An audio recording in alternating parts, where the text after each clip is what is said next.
Okay, so recently, the folks at Disney made an oopsie. Well, okay, not that one. This oopsie. In case you weren't aware, Pixar just released their latest film, and boy, did it bring out the absolute dumbest people. But in the midst of all that, people were comparing this movie to something else. Now, in case you've been living under a rock for the past, couple years, let me catch you up to speed with animation Twitter's favorite punching bag, CalArts. CalArts is a huge art school that a lot of people want to get into because a lot of people in the animation industry came from CalArts. People like Pendleton Ward, J.G. Quintel, Craig McCracken, David Hasselhoff. Yes, that's real. With hair from a yak. All of these guys went on to make massive shows, which, like it or not, had a huge influence on tons of people today. Now, because a few of these guys all went to the California Institute of Arts, animation critics, or shall I say people who watch cartoons that use Twitter, found it fitting to accuse most, if not all, cartoons of having the dreadful CalArts style.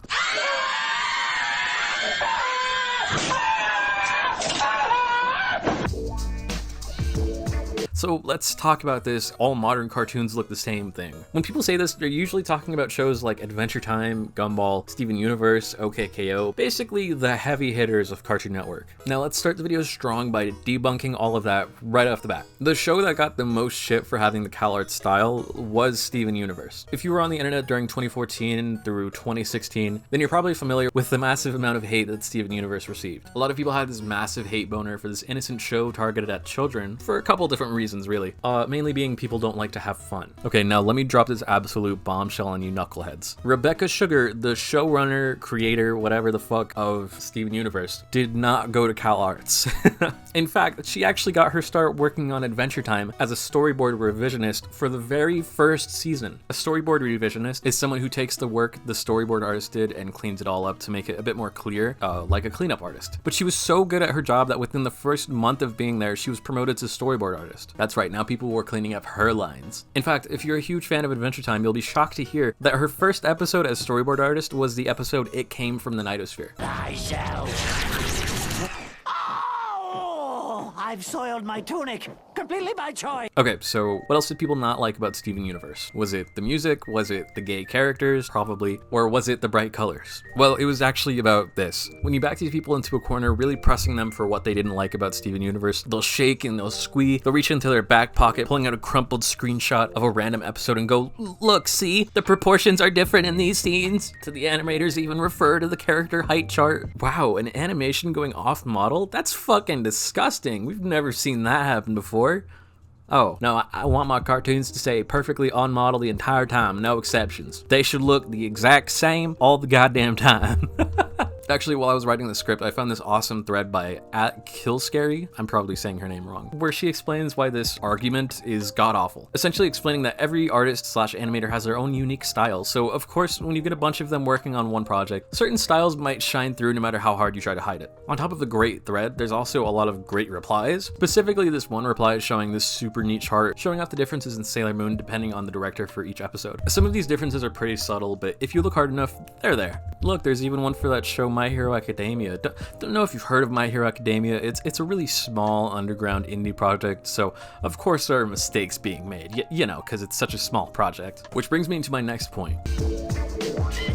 This is something that's usually thrown back at these CalArts critics, and I gotta say, this statement is also wrong. See, saying all modern animation looks the same and all anime looks the same are both ridiculous generalizations based on nothing more than, well, that's just like my opinion, dude. Like, you have to respect me shit-talking things because that's just like my opinion, dude. Like, come on. You can say that a lot of anime characters have the same face, and you'd be right. A lot of anime characters do have similar faces. This is a common pitfall that a lot of artists fall into. It's called same face syndrome. It's a very common problem to have when going for any particular style, in this case being anime. That way when it comes time to animate, the animator has drawn this kind of face like 100 times, so of course they know how to animate it more efficiently. This of course only applying to anime that doesn't have a crazy unique style. Shows like Oraimo and Psyche K versus shows like Demon Slayer and Dr. Stone. This saves time as well as money, and yes, animating costs money. It costs a ridiculous amount of money. It's, oh my god, it's so expensive. You know what's crazy? A single episode of Family Guy costs around $2 million to produce. The entirety of Smiling Friends Season 1 cost less than one episode of Family Guy. An episode of My Hero Academia, like $110,000. Look what they need to mimic a fraction of our power. Character design is a big part of creating a show, sure. But if we make these crazy detailed characters with all this shit hanging off of them, then it's gonna be a bitch to animate all that. I'm not saying you should be lazy with character design, but it's something to keep in mind when you're creating a series. Manga artists have to design a character and think, am I capable of drawing this guy like 100 times in one chapter alone? Something Craig McCracken said about the design of Blue from Foster's Home was that he wanted a character that would be easy for kids watching at home to draw on their own. Sure, he might have taken that to the extreme, but let me tell you, as a kid, I was drawing far more Cartoon Network characters on my homework than any other because these fuckers were simple enough that my dumb little lizard brain could reproduce. I realize this whole thing could boil down to, oh, animation hard. But I mean, everything worth doing is gonna be hard, right? If the animators for the Demon Slayer movie didn't bust their asses making the best possible movie they could, then season 2 of Demon Slayer might not have gone as insanely hard as it did, which again, please go see Demon Slayer, it is so good. This brings us to why a lot of characters you see these days are really simple. When it comes down to it, animation is a business. It's an industry with greedy dogs at the top, wanting their shows to come out quick, cheap, and make a boatload of cash. An average American cartoon can cost around $125K per episode. To put things in perspective, Aqua Teen Hunger Force was given one of the lowest budgets ever seen, with about $60,000 per episode. Yeah, $60,000 will get you something like this if you want an animation, which I guess isn't a problem if you're as funny as these guys are. The Bible. This is the Bible. You question the words of the mighty Jimmy? I think a lot of these execs look at Rick and Morty's success and want that to happen with everything. So they'll cut costs by cutting corners wherever they can in the hopes that they'll go viral, which leads to monstrosities like this or this. Look, this is what a show that keeps everything exactly on model looks like. Shows that are bland, devoid of soul, all for the sake of characters having a cheesy one-liner. Excuse me, do you have any tea that doesn't taste like piss? Thanks. So when you say all CalArts cartoons look the same, I need you to look at these abominations and tell me you'd prefer those. Sure, the main character has a bean mouth. Would you rather they all look like this? Is this really the future you want? Yeah, so I guess I can end the video here.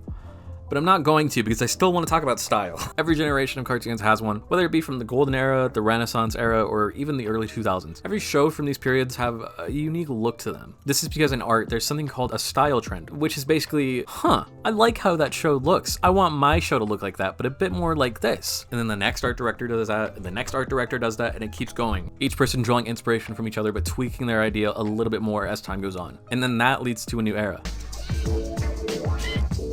I feel like this is as good a time as any to bring up where most people credit the CalArts debate originating from, which was a blog belonging to John K. of all people, you know, the guy who created Ren and Stimpy and said Ben 10 looks too gay. When making Ren and Stimpy, John made a specific point to make sure that no frame looked the exact same, meaning, sure, Ren and Stimpy might look the same episode to episode, but there are frames where they just absolutely distort their fucking model, and that adds character to it. Now, when John K. coined this insult, he was actually hurling it at Disney of all people, and in the same blog, he even trashed the Iron Giant, something that a lot of people look back on today with so much respect, as you should, right? The CalArts style was used to describe cartoons that we all look back on and think, yes, those were the best. I'm saying that it was stupid when John K. said it, and it's stupid when you say it, right? This gif showing the CalArts style holds no real merit because if we actually look at these shows, it becomes so clear how different they are from each other. Like, are you saying that these characters look the same? These look the exact same? Do these look the exact same? How about that?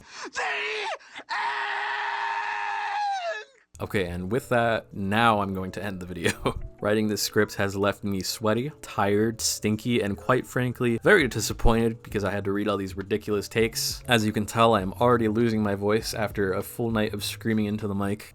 If you don't like Turning Red or Steven Universe, that's absolutely fine. You know, I'm not attacking you for having an opinion. That's not what this is. I dislike fantasy as a genre, so when I sit down to watch something that's in a fantasy setting, I'm already kind of biased. But I think there's a big difference between that and writing something off because, oh, style bad. A lot of you might not know this, but I actually went to school for animation. So I've had this exact discussion plenty of times. I wanted to talk about it here though because the volume of criticism for this movie's style was just so loud that I had to scream about it somewhere. Anyways, if you're new here, think twice about subscribing because I probably won't talk about animation for a while, regardless of if you subscribe or not. Let me say thank you so much for watching. It truly does mean the world to me. I'm extremely grateful, and I will see you all very soon. Peace.